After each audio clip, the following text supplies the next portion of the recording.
What's up, YouTube? I'm gonna do a quick tutorial at someone's request on chopping on the MPC 500.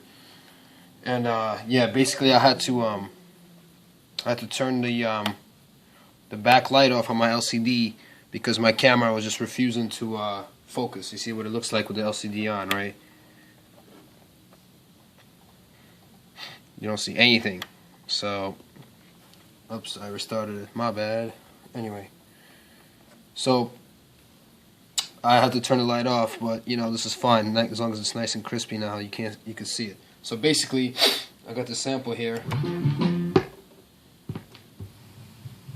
on a vinyl record that I used like 8 years ago. It's just a break beat.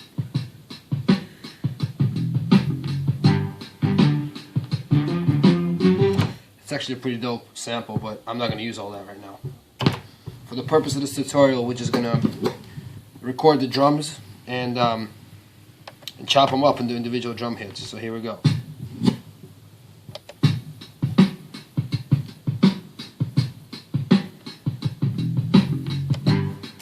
Okay, got that. We're going to assign it to this pad. Do it. Now I'm going to go mode, trim. And this is our sample. See if I can do this. So essentially, you see where I'm moving the cursor. Where the cursor is blinking, that's the numerical value that you will be editing.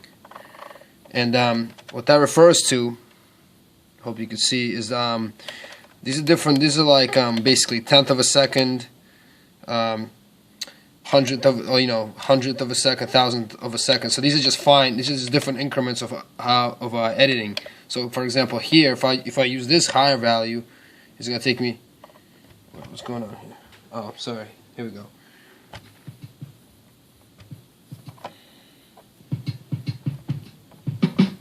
It's gonna edit in big chunks. It's gonna edit the audio in, pretty big increments. But if I need to like scroll through a minute of audio, I could just use that, right? If I know my sample, if I recorded a whole piece, but I'm looking to extract a small sample out of that whole piece, and I know that the sample is towards the end of the entire musical piece, then I could just use these big sort of like half-second measurements, half-second increments, and just scroll to the point that I'm looking for. But if I'm trying to do a fine-tuning, like say a drum hit or something like that, something that's needs to start at the exact millisecond, then I would use these finer measurements. And you see how it's skipping one? Now if you hold shift, see right now if you use your arrow keys, it's gonna skip one. See, boom, boom. If you hold shift and while you click your left and right arrows, then it'll go to the immediately next one. So without further ado, let's chop this up. All right, so I'm just going to take the kick, a hi-hat, and a snare out of this because that's really all that this drum loop is made up of. So let's get the first kick, for example. So I'm going to scroll all the way to the beginning.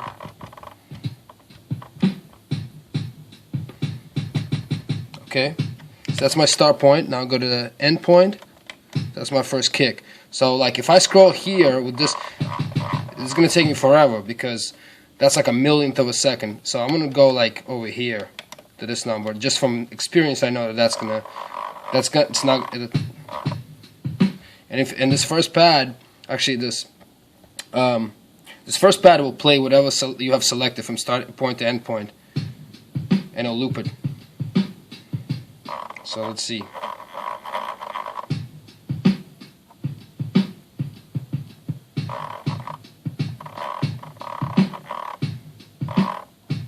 And you can also see, if you look at the start point, that's my start point, you kind of see where you need to scroll to more or less. So boom. So that's just my kick, you see. In these pads, the second, third, fourth row of pads, they'll play just a selection. The first row, like for example, this will play everything after the selection. So this plays immediately after the selection. This is my selection right now.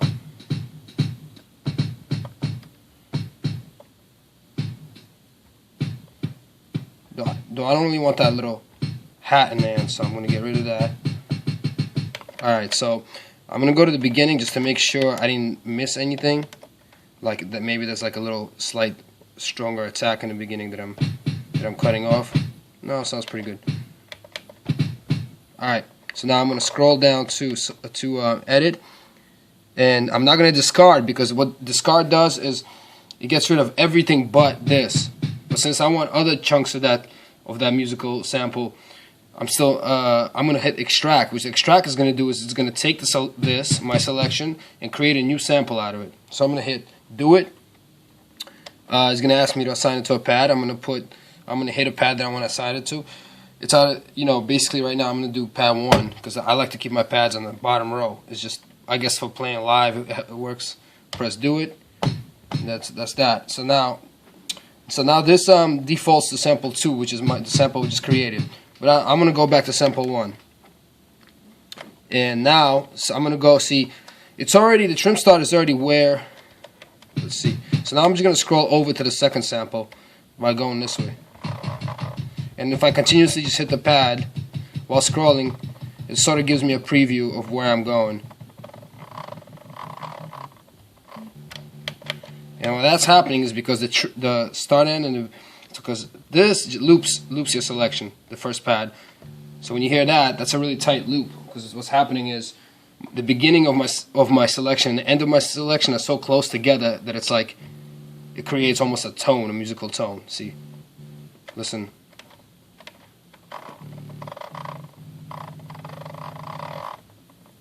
So trim end. So and then we're gonna back it up a little. Oh, look at that! I got a hi-hat. Boom. So let's adjust the beginning of that.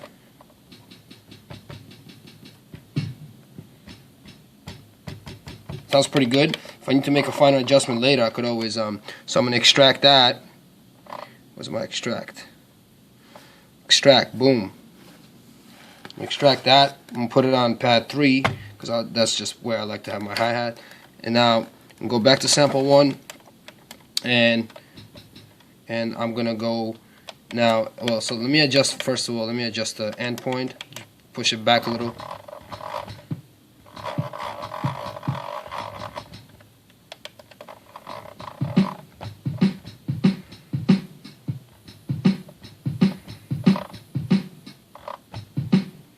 Okay, so that's my snare. Now I'm just gonna cut the hi-hat off the beginning.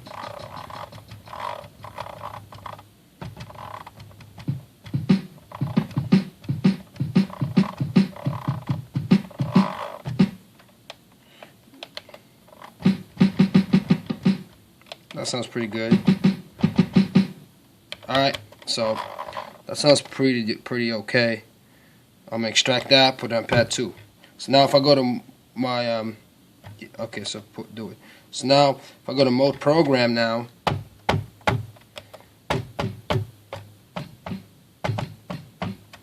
so, and I'm gonna make these a little louder. Again, if you hold shift, because see the cursor defaults to this digit here, but if you want it here, you just hold shift and press it, and it'll go to that. And now I'm gonna.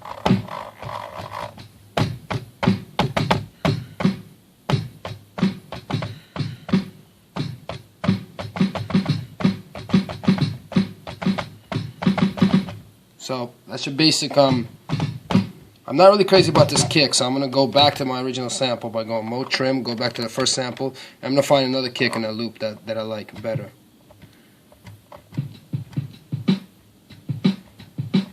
Maybe that one.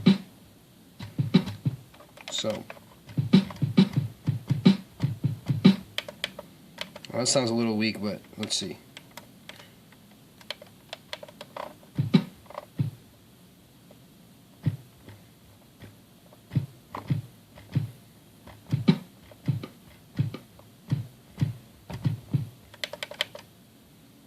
Just adjust the start end again. Sounds good. Cut a little bit of the attack off. I don't know, that kick is a little weak also, but so let's extract it, put it on let's put it on the first pad. No, let's put it on pad 4. So now we'll have a couple of different pads now. So now we have. So this kick has a hi-hat playing together with it. That's why it sounds like that. And this is just a kick. So, but you could go.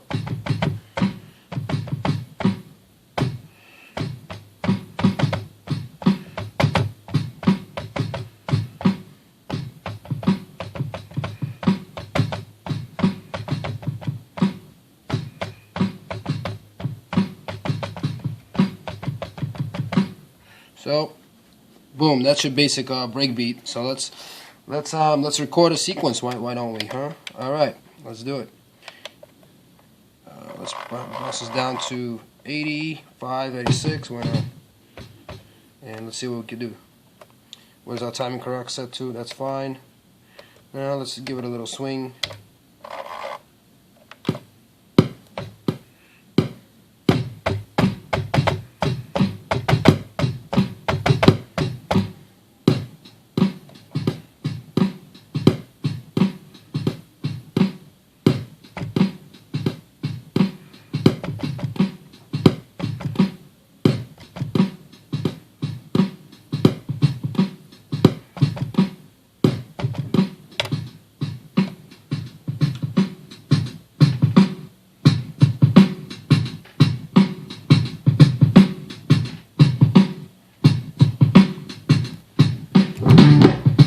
Throw something else over there.